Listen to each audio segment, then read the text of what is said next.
The Guild is Maximum Lawyers' community of legal entrepreneurs who are taking their businesses and lives to the next level.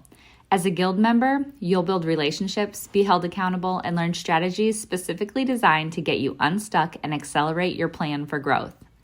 Members are also granted exclusive access to masterminds hosted around the country.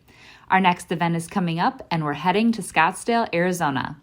There's something truly magical about the power of these in-person connections where real-time breakthroughs happen. Picture this. You're surrounded by like-minded law firm owners tackling your business and mindset challenges together. The energy is electric, the insights are transformative, and the results are game-changing. Investing in yourself is the best decision you'll ever make.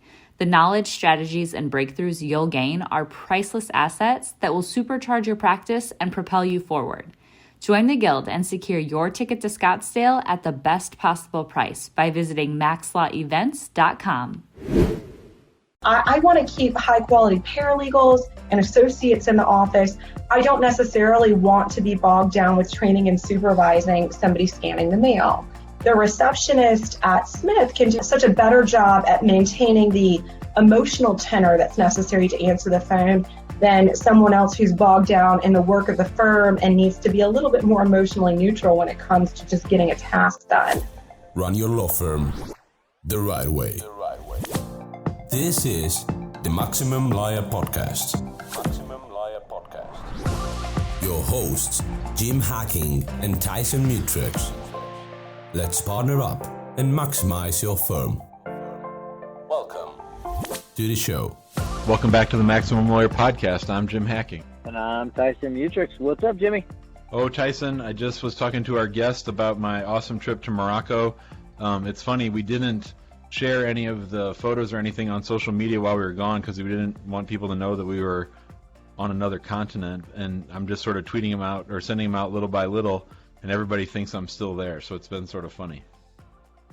Dude, your photos, I told you this before, they're awesome. And part of it is it's that awesome new iPhone, but the pictures are just so cool.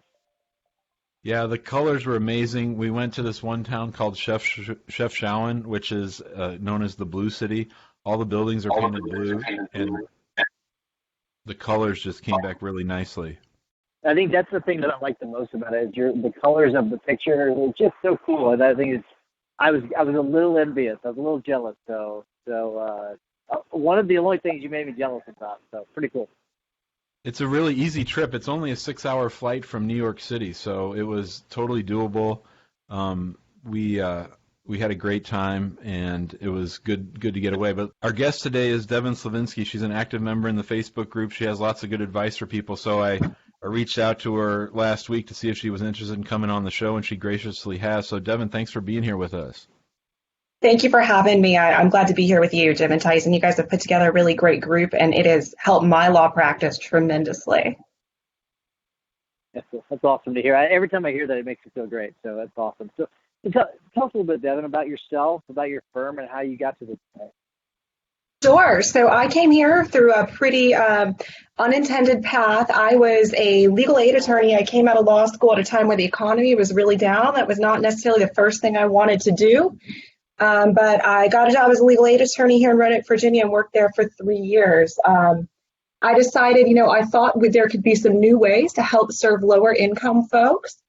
So after putting a lot of thought into it, I started a nonprofit organization that was designed to help lower income folks get access to legal services. And I did that for a little while. And on the back end of that, I thought, not everything I want to do is going to be nonprofit oriented. So I started another law practice on the side that I never intended to do a whole lot with actively, and that was Slavinsky Law. The nonprofit ended up taking 15 months instead of the average 3 to get its 1023 approval, its IRS 501c3 approval, and we ran out of funding in the meantime. So I decided I was going to make a go with Slavinsky Law. It was never my intention off the bat, but here I was. I had got back from a trip to London and had to make some tough decisions, and I decided I always wanted to be an entrepreneur, and that was the thing for me to do. So I learned a lot about family law in law school and decided that was going to be my gig. I spent a lot of time reading up on technology and putting systems together to try to run an effective law practice. And that's how I got where I am now. So when did Selinsky Law become your main focus?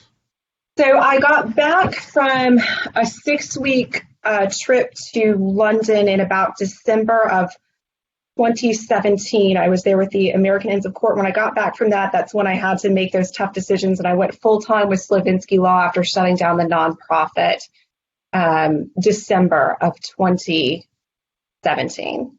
So what did it look like when you started in 2017, and what does it look like now? So back in 2017, it was me with no money in the bank because we had gone through everything trying to put the nonprofit together. It was me in a little tiny office by myself, just hoping I could get clients to knock on the door and waiting for them to come ringing. And now I've gotten to a point where we can't handle all the people coming in. I have gone through waxes and wanes and staff, and I'm a little bit more on a contractor bent right now. And that really goes into a little bit of what I want to talk about today, about building a more robust law practice. And I think that's a big part of it too, is being a little bit less reliant on employees and using your contractors as much as you can, and understanding, the places for each of those type of person. So, we went from almost no revenue to a decent amount of revenue in an amount of time.